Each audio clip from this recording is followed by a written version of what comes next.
access it on the WebAge website under the webinars area. Should be up within a couple of days as far as having access to the video recording, and you'll also be able to, as usual, download a PDF of the slides that we'll be showing today. So you'll have that for your future reference. Also, at the end of the presentation, I'll be pasting some text with some links in it into the chat panel so that you'll all be able to grab that and just copy it as one block and paste it into a document, and that will have links for some reference material, some related courses that we offer, as well as our contact information. So I'll do that at the end and make sure that everybody that joins gets that. If I paste it too soon, people that join later will not see it, so I'll just wait till the end of the webinar.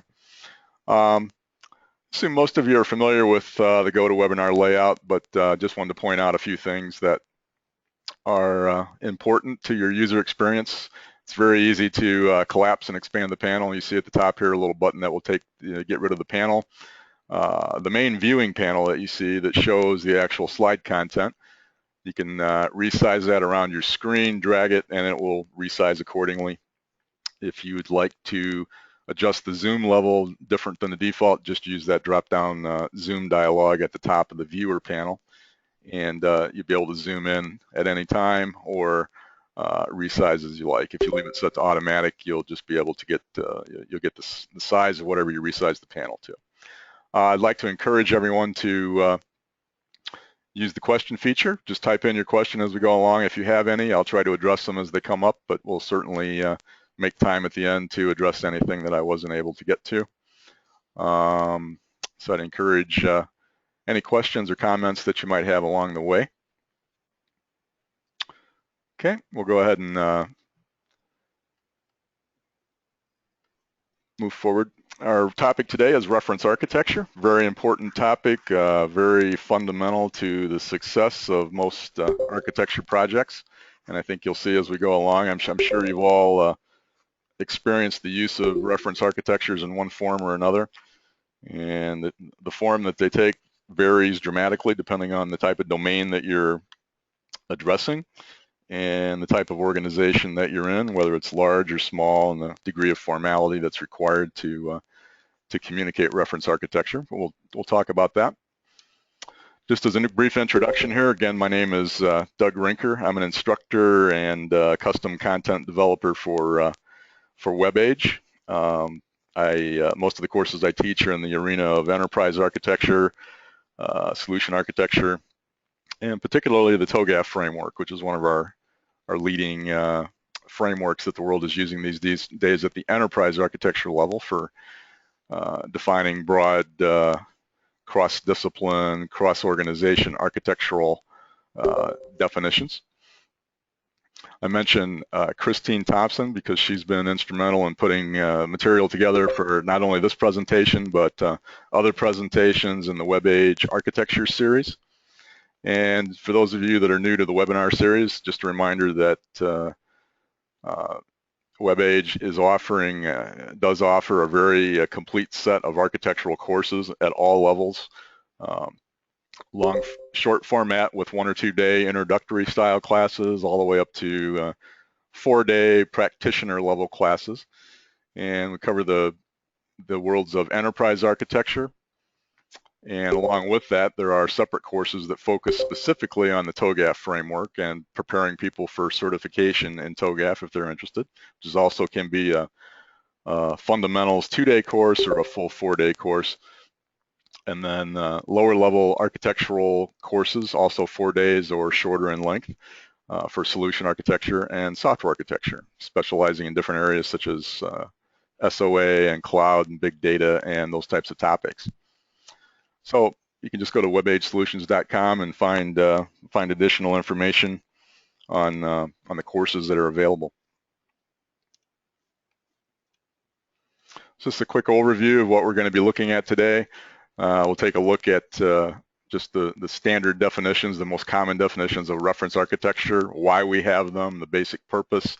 We'll look at some examples of at least the visual diagrams that are associated with some fairly popular and common styles of representing reference architecture to give you an idea that they can take many forms and cover, be very broad or very narrow depending on the domain and the level of architecture that you're working at.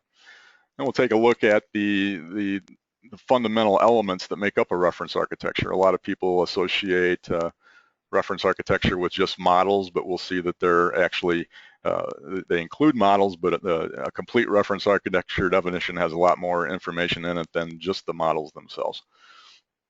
And then we'll get into the recommendations area, which is really just an extension, some suggestions about how to think about reference architecture and aspects that will help you get maximum use from the reference architecture work that you do.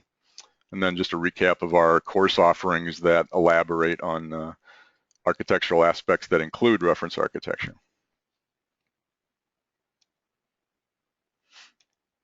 So if we just look at some common definitions out there, and like a lot of topics in the architecture world or in the IT world in general, or in the business world in general, there are concise definitions, and you often find that to have a complete grasp of a concept, you really have to look at multiple definitions because no one single concise definition captures the entire concept adequately. They just hit certain points. So this is a good cross-section of some commonly used definitions. You'll see the characteristics. First one talks about reference architecture providing a template type of solution. Templates, you see the word template shows up in two places. It's also used down here, which indicates that we're looking for something that's a little bit abstract, a little bit generic, but useful in giving us a starting point and adequate guidance for a particular type of solution that we're looking for, which is really why we use reference material in general in any type of design or engineering work. In the middle definition, you see a reference to models and building blocks, and that's a very important aspect. But again, I'd mentioned that a complete reference architecture entails a lot more than just the models, but the models and the definition and the behind-the-scenes documentation that describes the entities and the components and the building blocks that make up those reference architectures is very, very important. Then finally, we see a definition which focuses on, again, the template concept, but talks about the ability to reuse in the interest of giving people a head start in the right direction. This not only expedites, as it says here, but also allows us to get people going down a path that more rapidly aligns them with the goals that we have for our broader architectural interest in the organization.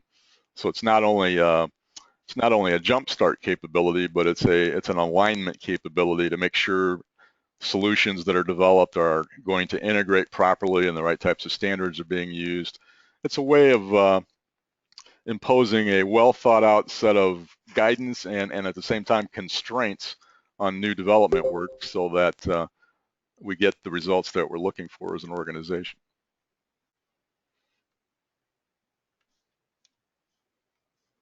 So if we think about the basic purpose of what we're trying to do when we lay out a reference architecture for people to use in their design and development work, we're trying to focus on the key decisions. We're trying to stay out of the weeds and not get down into too much detail, but we're focusing on what we consider to be the architecturally significant considerations, which oftentimes have to do with following standards that will allow us to integrate systems together effectively. We can have our models and our information and our entities arranged in a taxonomy that might just stay at the conceptual level.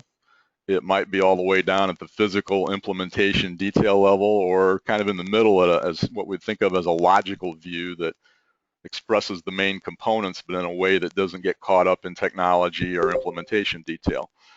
All these different types of views, whether it's conceptual, logical, or physical, can be appropriate, but you have to pick and choose wisely the views that convey the level of the problem space that you're at. Some things you would tend to only deal with physical representations if you were dealing with the low-level details of infrastructure and implementation.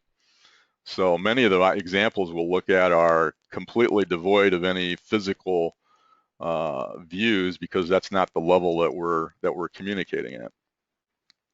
A lot of times when we're dealing with architecture, by definition, we're trying to emphasize things that are higher level concern, broader concern, in a more abstract way.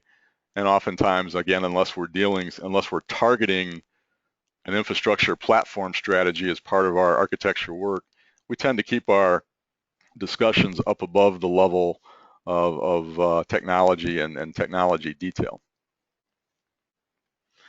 Very important aspect of any architecture project, whether it's solution architecture or higher, broader enterprise architecture, is that you get the sponsors, the stakeholders, the management, the development team itself to have a very clear shared vision of what they're going to, the overall approach they're going to take to reach a solution. And it's sort of like a solution hypothesis definition. And reference architectures, if they're put forward up front as they should be as a suggested set of guidance, can be a tremendous value to creating a higher quality vision, because it creates it answers a lot of questions and eliminates a lot of variables, and just tends to get everybody focused on the direction that we're going to take. And because reference architecture is one of the many things they do for us, is to help us to systematically go through a series of concepts, forces us to think about it, forces us to answer questions for ourselves about which things will and won't apply. And by doing that, we can often uncover issues and risks that we might have to deal with, and help us make key decisions much earlier in the cycle, which is a good thing. And oftentimes those can be in areas that we would otherwise maybe neglect or not think about adequately until too late in the project.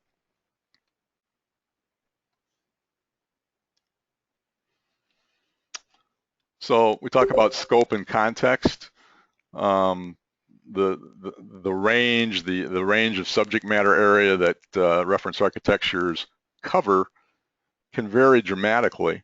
And again, it all depends, are we working at the enterprise architecture level, where we're looking at broad, high-level architectural considerations, the ideas of integrating multiple disparate systems across multiple business units perhaps, or are we down at a more detailed solution or in a specific problem domain, or are we working within one of the domains of enterprise and solution architecture, such as the business architecture domain, or the application domain, or the data domain? So we can have reference architectures that are focused on each one of those different levels or each one of those domains.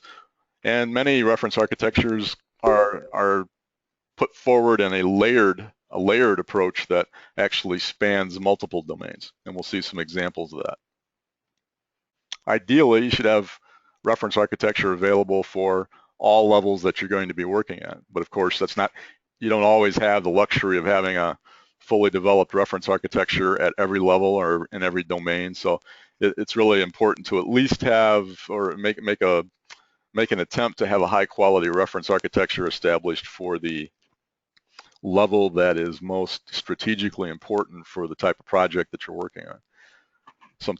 Oftentimes that is at the highest level, and it's not so essential when you get down into the lower levels of design and solutions, because those areas might already have adequate reference material in place, but you may be lacking it at the higher level, where you're concerned about getting siloed legacy systems that aren't used to talking to each other, for example, to be better integrated and have common shared canonical data definitions, for example. And one thing I want to mention here too is that what I've seen from many organizations is that when we talk about context, it's not always just the case that you're looking to have reference architecture to give you guidance on how to create a specific solution.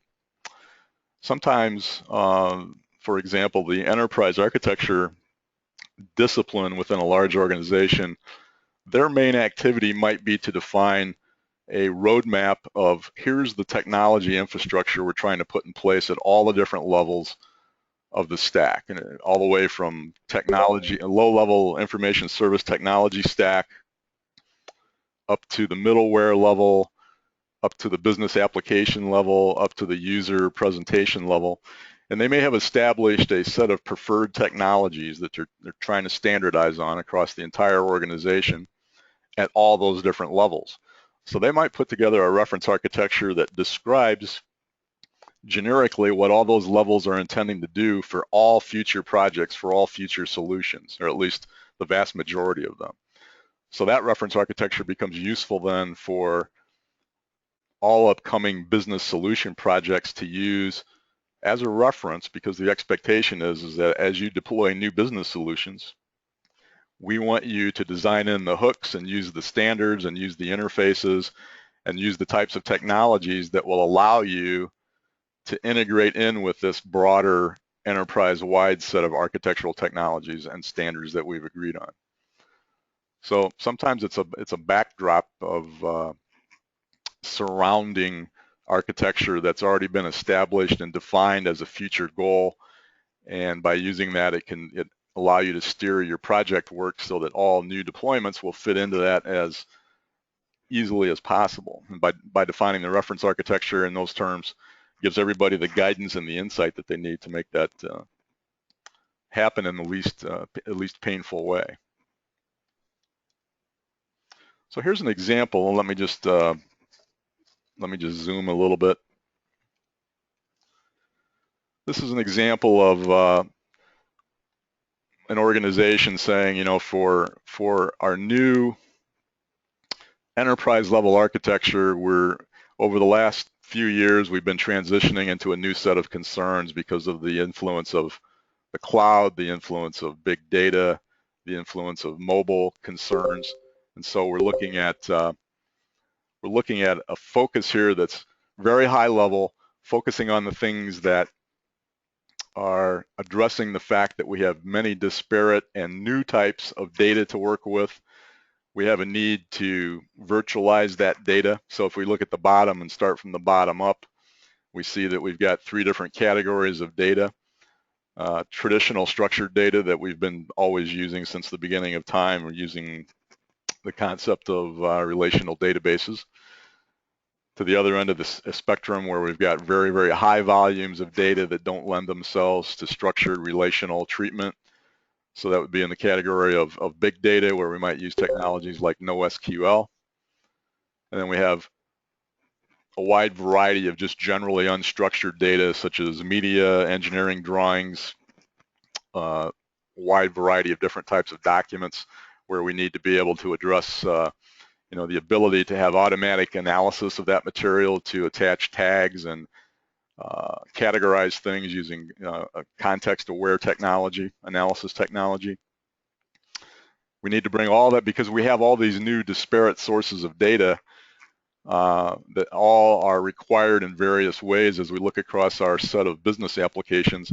We need a way of virtualizing that so that we can pull that information together in a common shared model of information that we can hold steady and hold constant, while all the lower level actual sources of data come and go and undergo change at the physical level. We need new ways of searching that will tie into our context-aware capabilities so that we can search this unstructured data more effectively than we've been able to do in the past.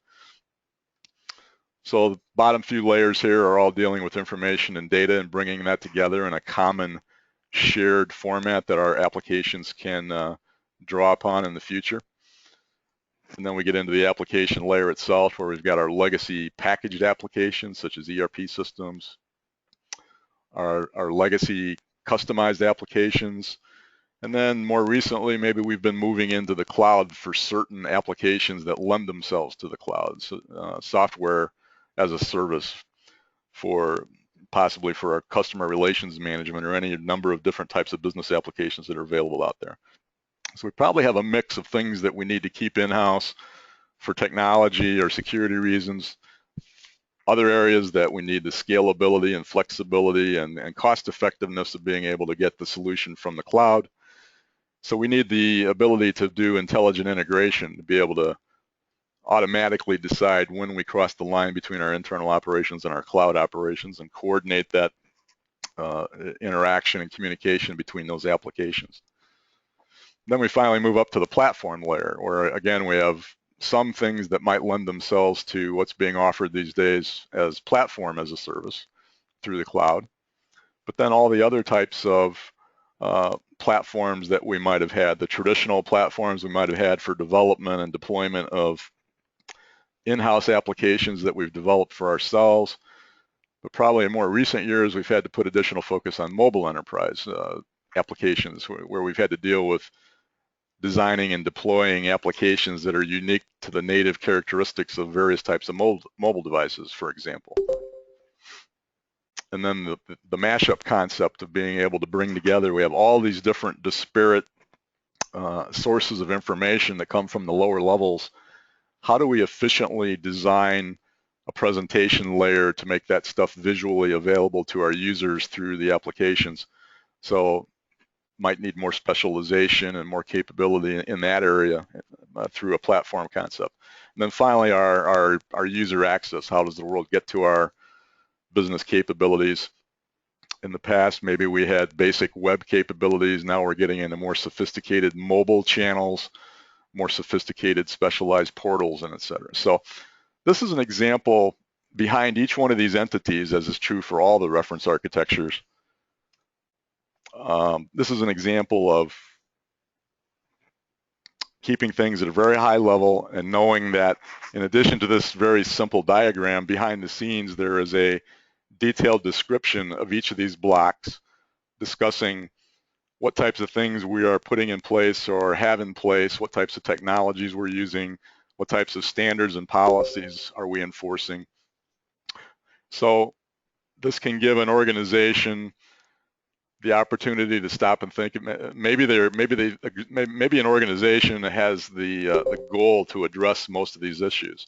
So they find this reference architecture and the documentation that goes with it, describing each of these blocks. They find it by doing a search through the internet, and they bring it on board. And by using that as a generic starting point, they can go through block by block and ask themselves, which of these apply to us? Which of these guidance areas are we going to adopt? Gives them an excellent starting point.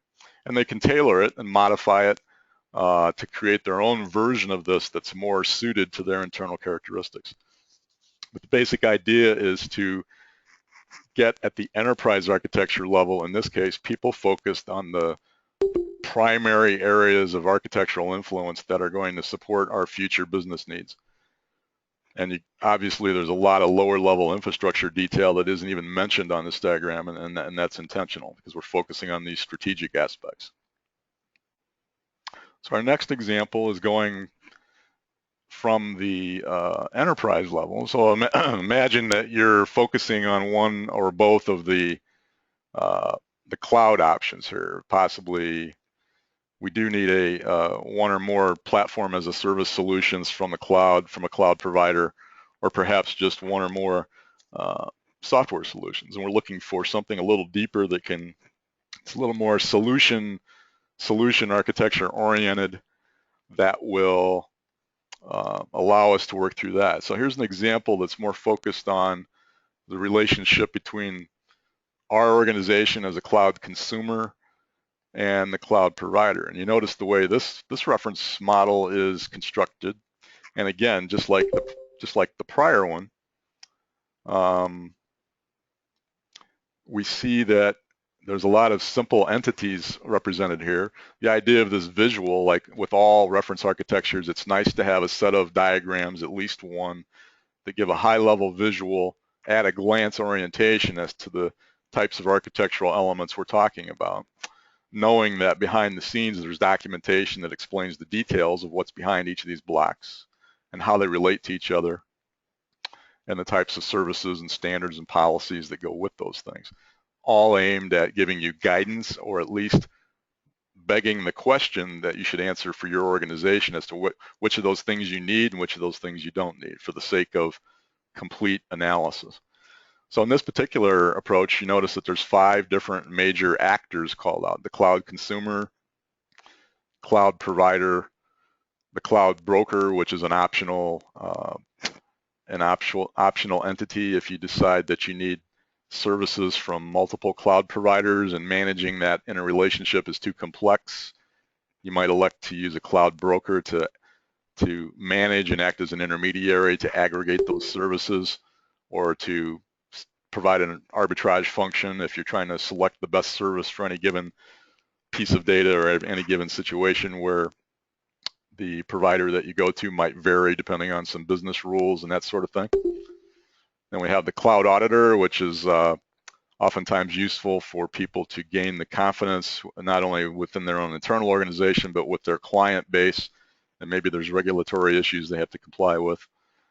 And then the cloud carrier, which may or may not be, is really providing the telecommunications linkage between you, the consumer, and the remote cloud provider services. And sometimes that capability might be integrated within the provider if they've linked up with through merger or whatever with a such as like Verizon as a telecommunication company being linked with Telemark. It's more like one-stop shopping. In other cases, the cloud carrier might be a separate agreement, but those are the people that you would have the SLAs as far as telecommunication quality and service level expectations. So it takes you down to the levels of addressing standard definitions for each of the types of service categories: software as a service, platform as a service, infrastructure as a service. Gets you to think about which of these do we need and why, what level of service is most appropriate for our needs, how do they handle the underlying hypervisor and virtual machine management activities. As you go lower down their stack, you probably, in a typical case, you care less about the details, but you might be very concerned about, from a management policy point of view and a service level point of view, how these things are managed. And a lot of that is addressed in the cloud service management area. So in each of these areas, you would find detailed descriptions with the associated documentation that describe what exactly types of services they provide in each of these categories. So again, this is more same ideas we saw in the first diagram, except we're more down to the specific domain, the cloud domain. Still looking at the subject of the cloud in a very generic way, but forcing us to think about all the different aspects that we need to work with. And once we down select to the areas that we need for our solution, we can recreate this reference model, take it from its generic form to something that's a little more organizational specific, still generic in the sense that we can use it for a wide range of solutions internally, but not so generic as what this represents that it seems like it's something that the whole world could use, something that's tailored a little bit more specifically for our organizational needs.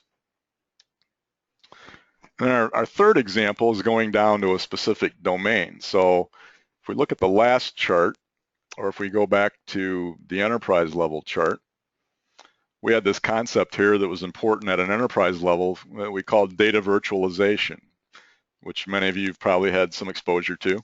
You might be working with data virtualization in your current organization. But the basic idea is that we have a lot of different database systems, information, redundant information in some cases, coming from different sources, different formats. We need to bring it together in an organized fashion so that there's a single source with single understanding of what information means, like is commonly referred to as a canonical model or a shared information model that everybody across the enterprise can agree to at both the application and the business level. And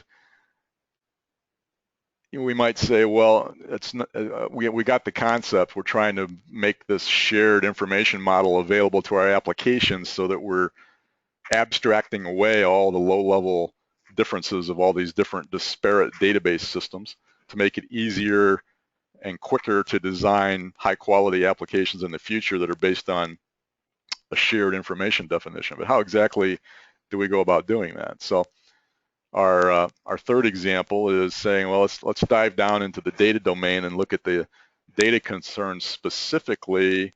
Here it's called, this is from a Cisco model, it's called the data abstraction. But this is really showing a high-level reference representation of how Cisco's product provides data virtualization. So they're illustrating, I've got my raw data, my physical databases. I use some metadata to do the first cut at grouping information together, still maintaining a lot of the physical data description characteristics. So we're at the physical layer. Then I import that and reorganize it into my virtualized representation that uses our shared enterprise-wide canonical model of how we're going to represent shared information in a way that is agreeable and much easier to use from application to application. Also makes it much easier for us to integrate applications across our various business areas because they all have agreed on a common shared definition of information, despite all these physical differences that are kind of being hidden away with this approach. And then up at the application layer, the solution has the capability of taking that shared canonical model that we're using across the business and converting that information into the format and delivery using whatever messaging protocol or messaging standard is appropriate to convey that information to the various applications that need it. And all this is done in a very flexible, reconfigurable way. And it's considered by a lot of organizations as a superior way to approach things just because it can allow you to be much more agile, respond, because you don't have a static situation down here with your physical world, right? It's always changing, so you need a very quick, efficient, rapid way to adapt those changes while you maintain your canonical information model for the enterprise. And that's exactly what this type of architecture is designed to do for you. So once again, there's a lot of a reference architecture aimed at this particular subject of data virtualization. This is just the very simple high-level representation to get the basic idea across for people to have a shared understanding of what we're trying to accomplish at a glance, so to speak. And behind the scenes, there's documentation that describes exactly what the philosophy is in each of these layers, what types of parameters, what types of information, how do you design to take maximum advantage of the capabilities of this data virtualization scheme. So just these three examples to give you an idea that we can have reference architecture that's useful at a very high, broad enterprise level all the way down to specific domains and specific concepts.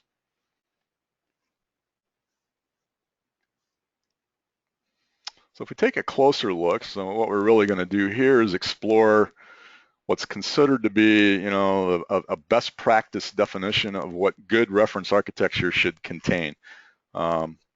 So far, we've just been looking at simple visuals because those are the easiest way at a glance to get an idea of what reference architectures are trying to do for you. But this diagram, and this might be, let me just zoom this a little bit for you, and we'll move around the chart here. But just saw a question about how do I get a copy of the slides from this webinar. Like I mentioned right up front, the slides will be available if you go on the webagesolutions.com website and look under their webinars page. There's a major link for that right up toward the top of the homepage. You'll go to an area where it'll say view previous webinars, and when you go in there, you can select this one by its title and date, and it will allow you to download not only the video of the presentation that we're doing here right now, but also a PDF for the actual slides. So you'll be able to get everything that way. So what we're doing here is looking at, it's a meta model of a reference architecture. So it's kind of a model of how to construct a good reference architecture. Now, in an ideal world, you would have all these things. In a less than ideal world, you might have a lot of reference architectures that only have partial or maybe some of these areas not represented at all. The idea here is to give you, if you're thinking about developing a reference architecture that has a lot of strategic significance for your organization that a lot of people are going to look at, and it's going to be a key factor in getting the results you want from upcoming projects, you can use this diagram. Arguably, this might be the most important slide in this presentation because it gives you a complete definition of the types of things you should have in a reference architecture. And in the subsequent slides, we'll talk about these things in a little more detail. But fundamentally, you've got in the upper right with the orange color, you have principles, policies, and scenarios. These are things that sort of establish the broad context or the motivation of not only why is this reference architecture being used, why do we have this reference architecture, what are we trying to accomplish, but the high level elements that also put the teeth in how we're going to enforce it and put it in place. So it's one thing to have low level detailed technical standards and detailed models, but we also need the high level verbiage and documents to describe what are the big rules that we're following that are associated with this architecture, what are the key policies, both business-wise and IT and architecture-wise, and what are the business scenarios, kind of like an elaboration on the business use case concept where we describe, particularly in areas that are very, very important that may not be well understood, we go out of our way to describe here's the exact process situation that and the actors that are involved and the processes and technologies that are involved that we're trying to assist or enable or improve with this reference architecture. So these are considered to be the foundational elements. Then we come to some other supporting things that really aren't graphical in nature, more like documentation oriented. We have the glossary, very important concept because that helps us with the language to make sure that everybody's on the same page as far as terminology. I'm sure you've all run into situations where there wasn't an adequate understood upfront definition of what certain terms meant. You had different groups, different people walking around with different ideas of how to interpret what does service orientation really mean in our organization, and you can get 10 people and give you 10 completely different answers. The glossary is here is saying with respect to what we're trying to tackle in this particular reference architecture, here's the key concepts and the key terms and explicit definitions to make it as clear as possible to everyone involved exactly what we mean and don't mean by these various concepts and terms.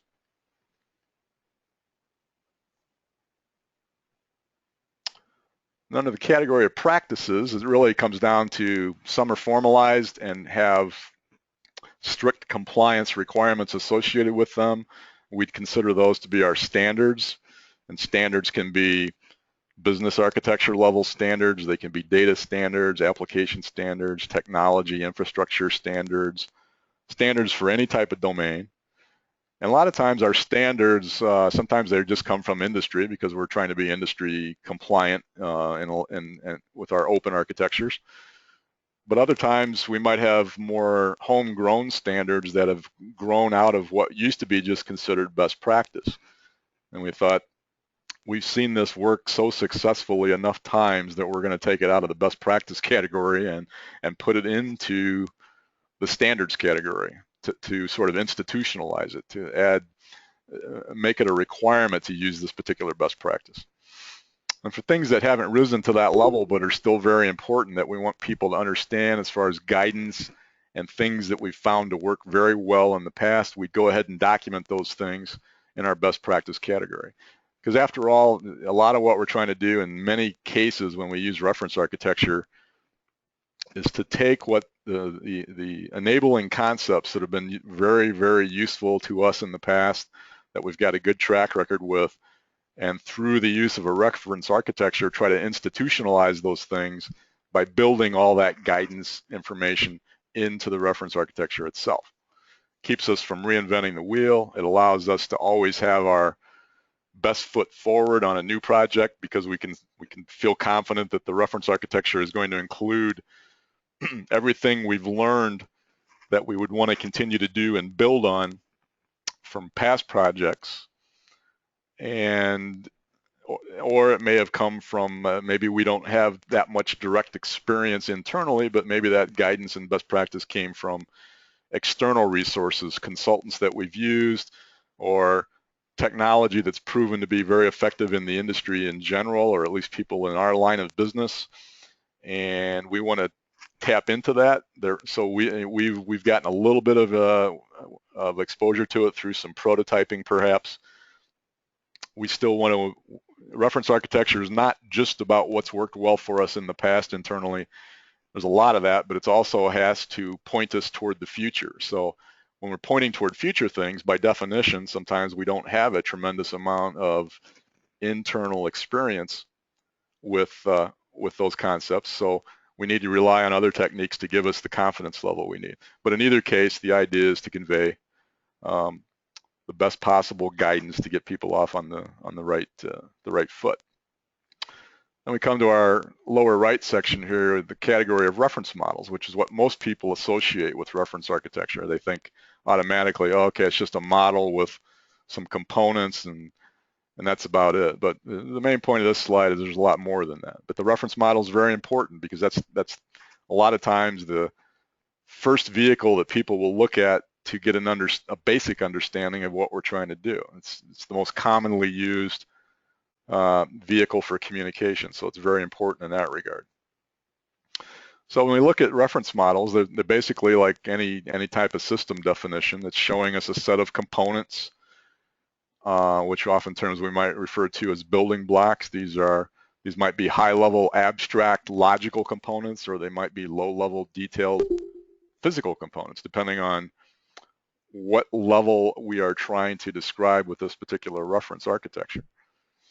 A lot of times there are patterns. I'm sure most of you are familiar with the concept of patterns. They exist in software engineering, solution architecture, and even enterprise architecture makes use of patterns. Commonly we see things like the facade pattern to encourage information hiding and encapsulation. We'll see the idea of enterprise integration patterns, which have to do with best practice ways to set up components to carry out messaging activities, so we can separate the task of moving messages between applications from the application design itself, so that we can loosely couple those two concepts as you would typically want to have in a modern organization. Lots of different patterns out there. And in a lot of ways, patterns are highly parallel in their conceptual nature with reference architecture. The main thing that makes reference architecture different than patterns is the fact that reference architecture will take a pattern which is normally very, very generic, very, very abstract, not aimed at any one organization's needs, but a very broad general way of solving a particular kind of problem, usually by saying, if I have components for these activities and I distribute responsibility between these components in the following way, and I have these kind of relationships among these components, your architecture will be optimized for redundancy or failover or high availability or high usability, whatever the various soft goals or characteristics are, quality characteristics you might be looking for. Patterns are designed to provide solutions optimized around one or more of those types of qualities, and sometimes at the expense of other qualities. So there's always a trade-off. What reference architecture will tend to do oftentimes is take established patterns that have known goodness and sort of instantiate them to make them a little more real, a little more specific to an organization or to an industry, or some lower level, more specialized purpose. So that's where the reference model takes maybe generic industry patterns and transforms those into, or uses those as the basis for a more business specific reference architecture that will be useful to our future projects. And so we use that term partial instantiation, because you're not trying to take, the reference architecture by definition is still somewhat generic, still somewhat abstract. It's not trying to provide a specific solution, it's trying to provide guidance on how to create a wide range of solutions given a certain starting point, giving a certain set of surrounding assumptions. So within the components then, these can be at any level of detail or specificity. We can optionally break them down into features and lower level requirements. And we have to be careful here and remember that we're not trying to design a system. We're only trying to call out what we consider to be very, very architecturally significant capabilities, things that are important to us achieving our architectural goals. Same for requirements.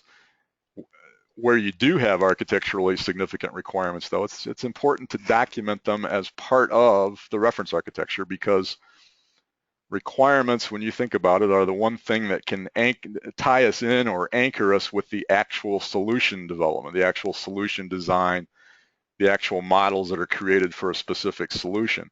So from a traceability standpoint, if you want to show how your solution is made use of or has complied with a certain reference architecture, those requirements allow you to establish that traceability link.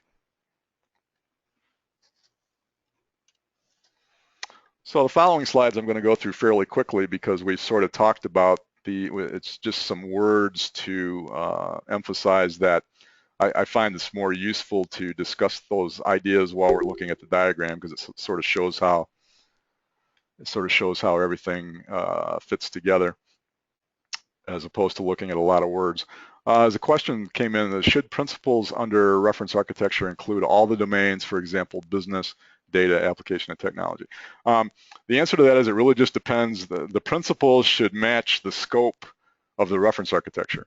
So when we were looking at the example of a reference architecture for data visualization, example number 3 that was showing how Cisco does their data, the principles there would be about reinforcing the value of having a enterprise-wide canonical information model, for example, because those are very relevant to why we do data virtualization the way we do it. So yeah, you wouldn't necessarily want to throw in principles for all the domains unless your reference architecture was broad enough to encompass those domains. That would be the typical approach. So the very first example we looked at that was an enterprise-wide, the one that showed all the different types of application platforms, all the different types of sources of data across the enterprise, virtualization, application platforms, and so on.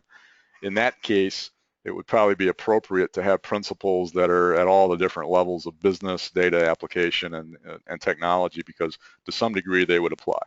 So you select principles to reinforce the specific values or key rules that are important to that particular problem that you're trying to solve with that particular reference architecture. So it's just a recap of those items we just looked at on that chart, things that we want to have in a good reference architecture. A little bit of detail about principles. We won't spend too much time on this, but you can think of principles as being the big rules, or the highest level management driven guidance. And it can be business management, it can be architectural. You can have business principles, and you can also have architectural principles that might restate those business principles in architectural terms. And as we just mentioned, we can go down the line and we can have principles that are focused on data, applications, and so on. But the common theme of principles is that these are intended to be overarching guidance that would be the ultimate decision maker if you're in an architecture review board meeting and you're trying to decide whether somebody's complied with the spirit of what the architecture is. It's going to ultimately rise to the level, are you adhering to our basic principles? It's going to be typically these would be enforced to make it very difficult to not follow your core principles that have been set up for a certain type of architecture. These are written to be above, the principles are written to transcend specific technologies, specific systems. They're typically not written specifically with any kind of technology or application or system detail.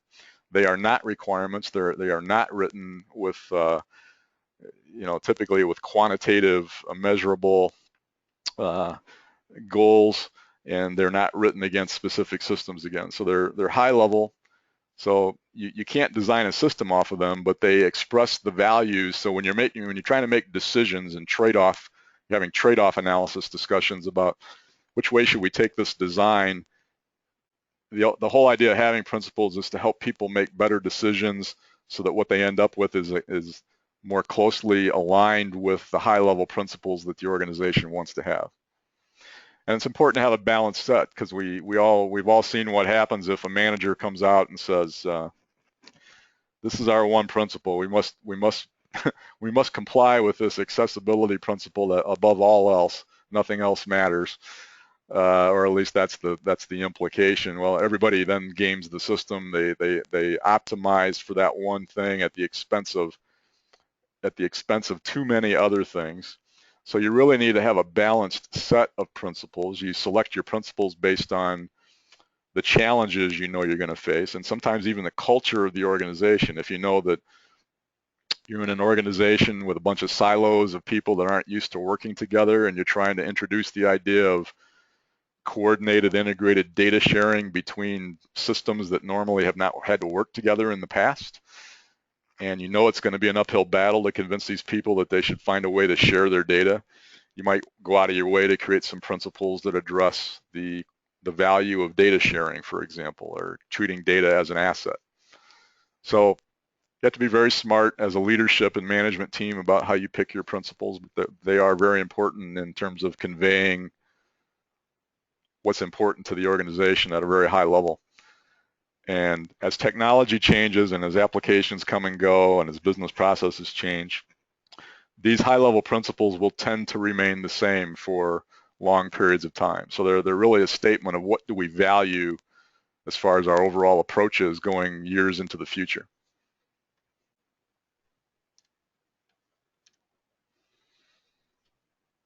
Policies are, we talked about the advantage of those. They're sort of a document that can describe how do we fulfill principles. They might call out standards where the standards have lower level technical detail in them about how certain things are going to be accomplished. Policies can help us with both subjective and objective. It could be extremely objective, like how to establish password acceptability or quality, all the way up to, reuse, or the desire to maximize the component reuse across the organization, which has a lot of subjective aspects to it. And just like standards, policies are enforceable, and oftentimes they're worth creating because it allows us to create procedures that are backed by a policy. So there's kind of a lineage, and then when we have those procedures, we can hold formal compliance reviews to make sure that those procedures and policies are being adhered to. Scenarios, we talked about those. They have a lot in common with fully described use cases, but they're elaborated a little bit more than a typical use case, and we use scenarios selectively to describe how a certain process and how certain actors are going to interact with our process in areas that we are particularly concerned about, that maybe are exposing or describing the problem or describing the way we want it to work, maybe the as is versus the to be version of a business process in the real world, how it works now, how we want it to work in the future, to give people a much clearer visualization of what we're trying to achieve through this reference architecture.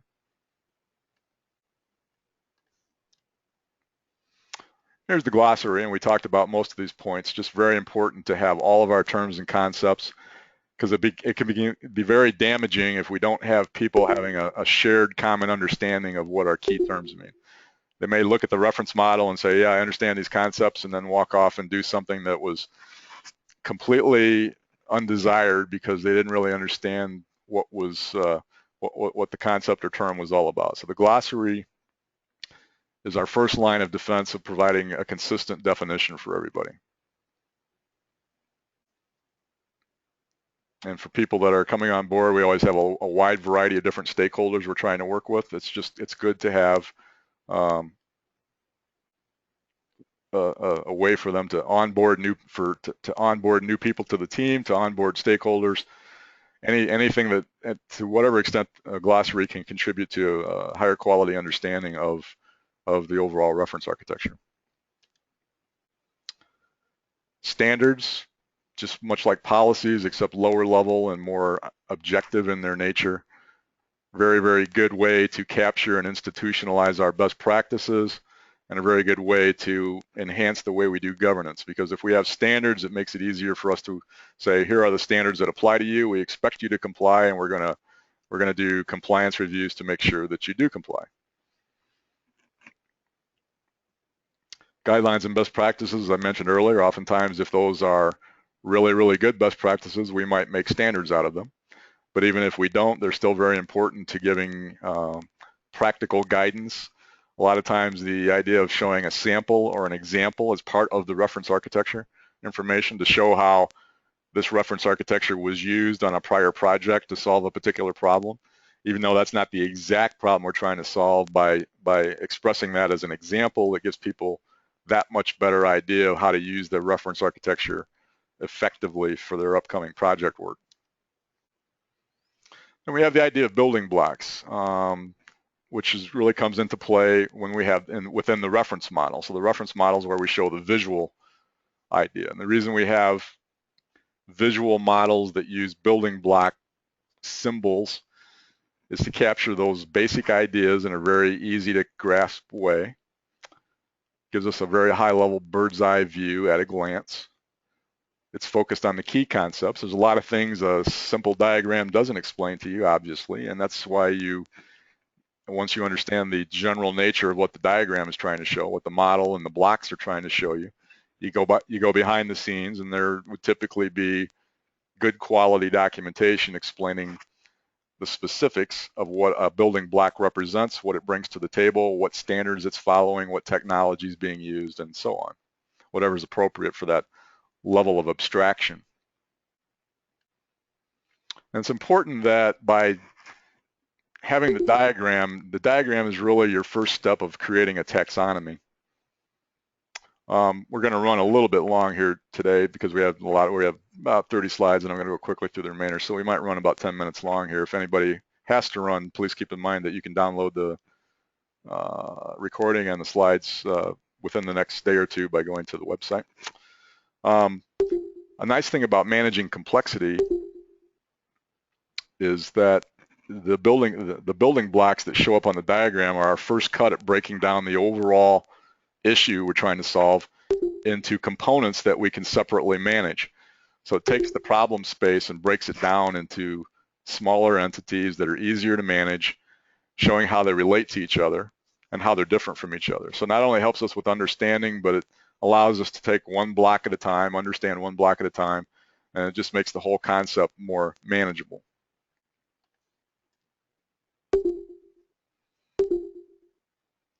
The components that we're going to have that make up the system are going to be identified. Those oftentimes there's a one-to-one relationship with a block that will show up on a reference model and a component, or the block might be abstracted to the point that there are many, many underlying components that make up the higher level building block. But in any case, there's a hierarchical representation that's at work.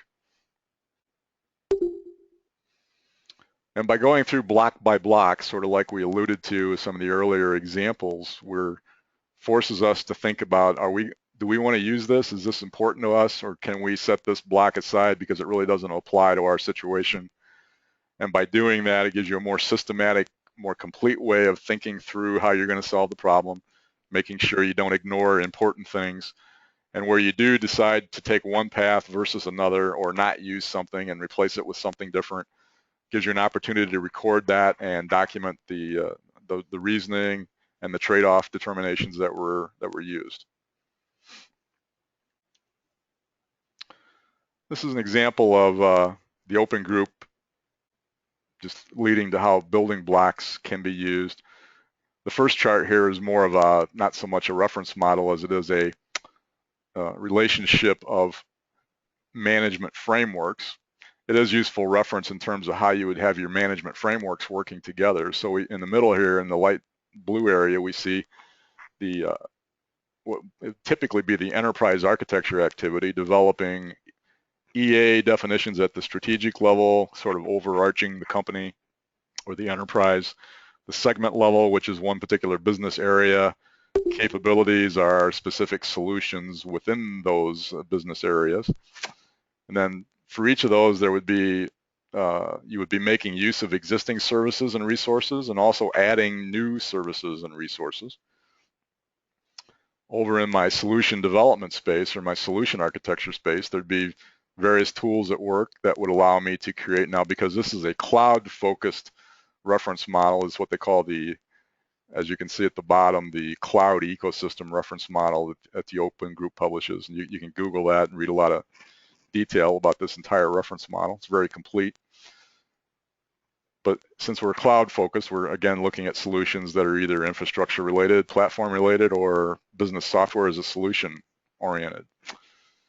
And then the linkage of our operations management activities of delivering, deploying the solution and managing it, whether it be new services or new applications. And along the bottom here, it says, in terms of creating these architectural definitions, there's a set of standard building blocks that we're going to agree on to represent all these capabilities. So if we go to the next chart, this is sort of an expansion of this idea. This is where you start getting into more what you consider a reference architecture, and this is the reference model. And what they're showing here, and this is more of an a la carte, sort of a shopping list type of thing.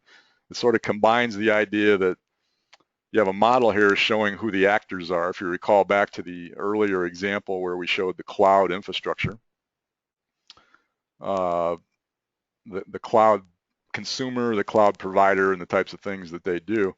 This takes it to another level and explains who does what they create. And to the extent that I have these cloud-based solution options, I have all these light green, bluish green oval shapes are how we represent service building blocks. So within the idea here is if you're going to establish a relationship with a cloud provider, these are all the types of services that you might want to consider establishing with them, or that you would expect them to offer in some way, shape, or form. And it gives you an opportunity to read, so behind the scenes, there are documents here that the Open Group has put together to describe in detail what these architecture building blocks represent in terms of what is the description of each of these services. Why is it? What's the value associated with it? Why is it necessary?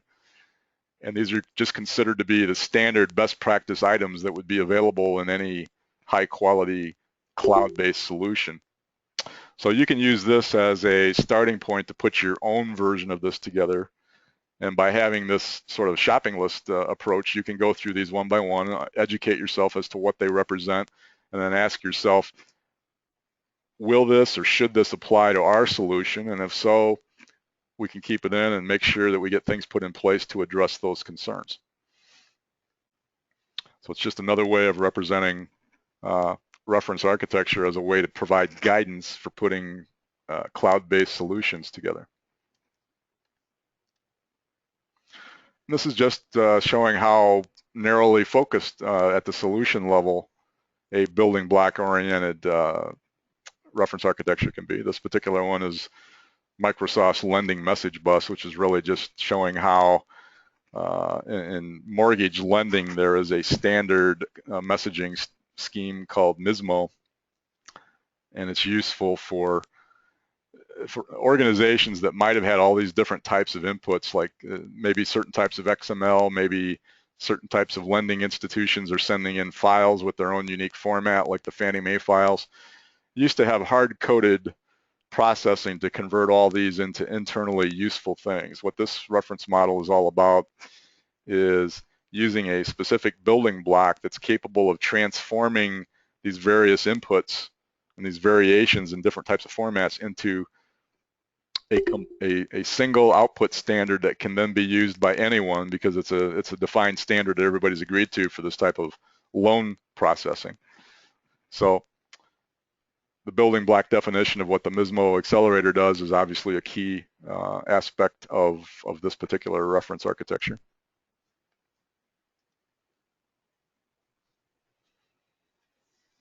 And this is just really trying to emphasize again, well, what's the difference between the reference architecture and the reference model? So the reference model is a part of the reference architecture, as we've discussed.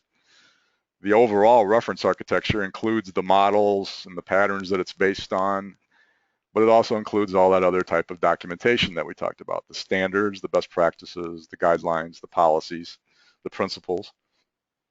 The reference model is there because it is the most commonly used, most easily digested, quick way to get up to speed, way to communicate what the reference architecture is all about at a high level. and it tends to show by the nature of what boxes are on the chart and what the names of those boxes are, it tends to establish the initial high-level taxonomy that the whole architecture is based on.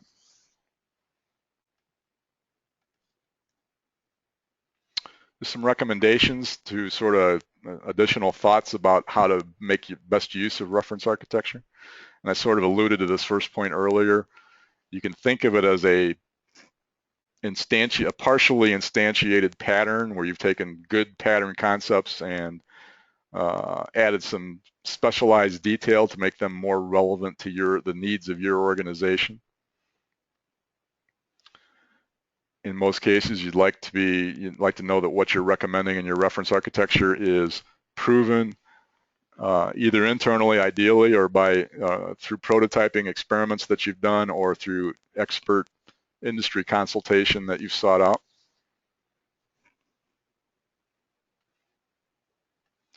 Question, is it correct to say that the reference architecture meta model is applicable to a reference architecture adopted by an enterprise at the application platform space and technology space? Yeah, the meta model that we looked at, just zoom back to it here real quickly so we know what we're talking about. This diagram of all the different pieces, this is considered to be a generic meta model that in an ideal world, no matter what level you were at, whether you were at the enterprise architecture level or whether you were down at the technology level, if you think about it, all these different elements could apply and should apply ideally no matter what. So all that really changes is the scope. If it's an enterprise architecture reference model, obviously it's going to have a broader scope. The principles and the policies for enterprise architecture models are going to tend to be higher level principles, higher level policies that are meant to span across large portions of the business.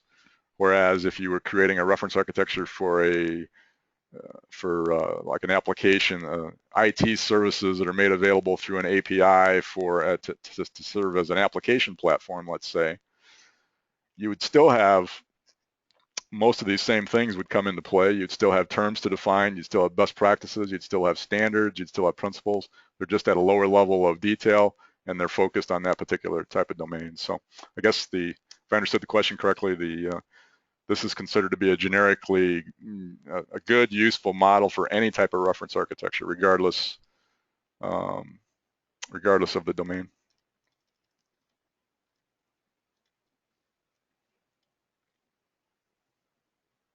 Interoperability is always a common goal of most architecture activity. You want, especially in recent years, people are looking for ways to, increase the looseness of the coupling between applications and the systems that they run on, and decouple things in terms of messaging, and looking for a high degree of portability so that solutions can be ported between different operating systems, be designed with technologies that allow for that. So to the extent that your reference architecture is concerned about interoperability, there's a lot of things that can be built in that would help with that. Very important that you get very explicit about the types of interfaces that are used, the vision for how things are going to be upgraded, where you expect to have the ability to change out from one vendor to another vendor because things are sitting behind a carefully controlled standardized interface or API of some sort. And reference architectures oftentimes will help this by defining the qualities and the overall standards that would apply to all the components so that everybody has to design to a certain set of rules that will make that interoperability vision more achievable.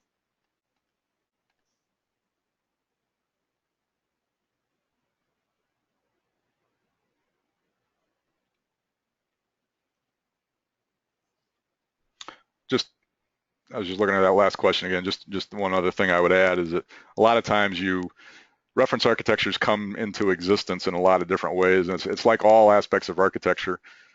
There's the ideal definition of what everything should be and how complete it should be, and then there's the practical, the real world scenario of where you might inherit a reference architecture that doesn't have 50% of that documentation that we talked about. That doesn't mean you can't use it. It just means that over time, depending on, and this chart right here sort of goes to that, depending on the nature of your organization and depending on how important that particular reference architecture is going to be to you strategically going forward, that sort of dictates how much time and energy you're going to put into making it more complete and more usable and more enforceable to a broader group of people. So the point here is if I'm in a very small organization that uses low ceremony and a lot of things are done by tribal knowledge and you can get away with it because you have very small cohesive teams, you can get away with a lot less formal documentation in your reference architecture because a lot of people just, because they work in a small group, they can understand it. So if you're lucky enough to have that type of working environment, you don't necessarily need to invest that time and energy into all that formal documentation. But it doesn't take long as you move up the organization complexity curve that having that documentation is very important because you start dealing with different teams from different parts of the organization. They have different backgrounds. You also have to think about people coming in that are just new to the organization, new hires, people that transfer in, contract people that are brought in. What's the easy, what's it take to bring people up to speed so we're all on the same page? And that's where reference architecture documentation completeness can really help. Just as a follow-up question that just came in on the last one, is it a general practice that there is governance around the adopted reference architecture to be compliant with the reference architecture meta model? I would say that if you had a really good governance setup around enterprise architecture or solution architecture, you would want to enforce that to some degree. You could take that suggested diagram and sort of prune it and tailor a little bit to fit what you think is practical for your own needs. But that would be an excellent source of governance, because a lot of what governance does is define for the organization what they want to be reusable and what they want people to use as a starting point to ensure that there's the correct amount of integration and standardization across the enterprise. And the reference architecture is such an incredibly important element of achieving that a lot of times the architecture boards or the lead architects will have teams that are responsible for creating the reference architecture and then enforcing its, making sure it gets distributed to new project teams, making sure that it is part of what gets looked at when you conduct the compliance reviews. So as part of what it would take to approve a new reference architecture, to me, in my book, it would be very reasonable to have, a short document that explains here's the minimum content. And for starters, it could be a lot of what we call out in this presentation. But like I say, you tailor it to your needs, but having that minimal expectation of what any new reference architecture should have in it, I think would be a very reasonable and appropriate governance process, because there's a lot at stake and you want to get it right. So the summary here for reference architectures is to give us a foundation to build on. We want that foundation to be built on proven stuff as much as possible, best practices that we found to work, or best practices that we know have worked well in the industry that we've studied and tested enough to believe that we can move forward with. It might be solutions, it might be a foundation for the actual solution itself, or it might be a foundation that we have to integrate with. In either case, it's very important to both the solution and the overall organization to get that information across right up front in a well-documented fashion. It gets us to think about the higher level concerns, the primary concerns that are the most architecturally important to us, to think through those things, look for risks, look for things that are missing that we hadn't thought of before we get too far into the detailed design process. And it's just a good communication tool. One of the most powerful parts of reference architecture is that I use the term always enables the best foot forward approach, meaning that the last project that used the reference architecture puts they have a meeting at the end as part of their wrap up, like any methodology would call for, whether you're using RUP or some RUP variant or any other type of methodology. It's always good to have a lessons learned session at the end of the project to say, what did we learn? what aspect of the reference architecture did not work well for us and why, and or what did we come up with that really worked well that could be a solution for future teams that maybe should be considered to be added to the reference architecture, or maybe as a grounds for making some modifications to some part of the reference architecture so that we can do things even better going forward. So it's a living, breathing thing. You want every team to start with the latest and greatest best practice information, and you'd like every team at the end of the project to have the opportunity to make it even better. And that's true for a lot of things, not just reference architecture. That you could take that same philosophy and apply it to policies and standards and procedures as well. So that wraps up our formal presentation. I just want to quickly mention that WebAge does offer on a regular basis, at least once a month, you should find offerings for both of these classes. These are extended training classes, meaning that they're 4 days long. And we mention these because both of these go into great detail about how reference architectures are developed, how they fit into the EA and SA development cycles. And there's a lot more examples than what we had time to go through today. So if you have an interest in deepening your understanding of architectural practice at either the enterprise or solution level, including what we discussed today, I'd certainly recommend looking into these courses. Just from a contact and follow-up standpoint, there's let me do my cut and paste that I promised. I should have done that a little bit earlier.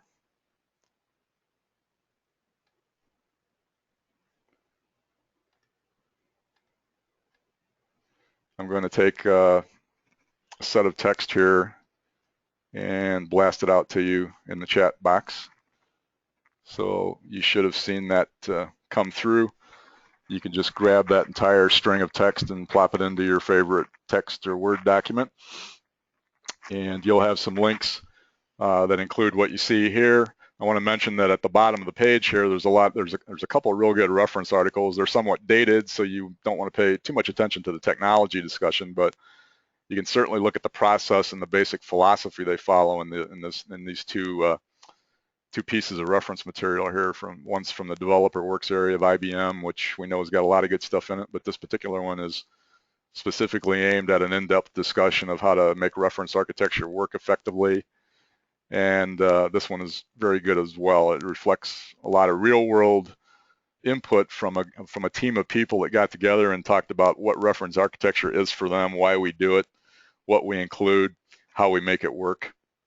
And they sort of distilled all that input from a wide variety of people that used reference architecture in a lot of different ways and sort of congealed it into one set of what they consider best practice information. So I'd encourage you to go look at those references. Those are in that paste that I just gave you. Okay, well, that wraps it up for today. Sorry we ran a little bit long, but I appreciate you hanging in. And are there any more questions at this point that I could help anybody with?